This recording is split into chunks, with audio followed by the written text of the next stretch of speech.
This is Richard Flax at MoneyFarm with some of the things that have caught our attention over the past couple of days. Overnight we saw more stimulus, this time in China, where the central bank has cut interest rates.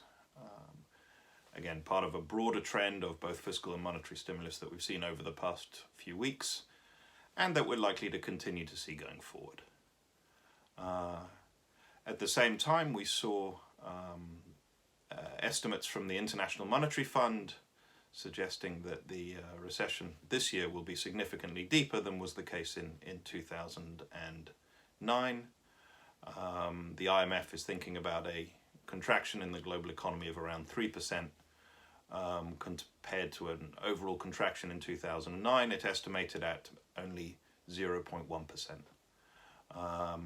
Nonetheless, what we see is an increasing consensus amongst commentators, and we think in terms of financial markets, that the recession will be relatively brief, very painful, but that we will see what people are calling a V-shaped recovery, so a relatively short period of deep contraction and then a recovery from there. We think that's a very important assumption.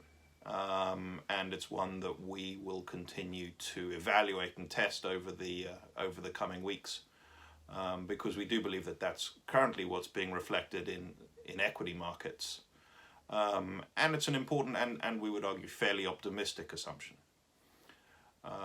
And finally, then in the US, we've begun to see the first reports from companies for the first quarter of this year, the quarter ending in March.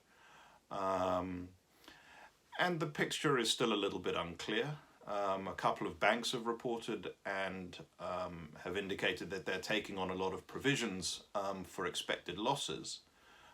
That shouldn't come as a great surprise, but still it's difficult to really assess at this point whether their estimates will be accurate, too optimistic, too pessimistic. So very early days, but we are beginning to see more data coming out of US companies. And that should be an important indication overall about the shape of the US corporate sector. So thank you very much for joining us, and we look forward to speaking to you again soon.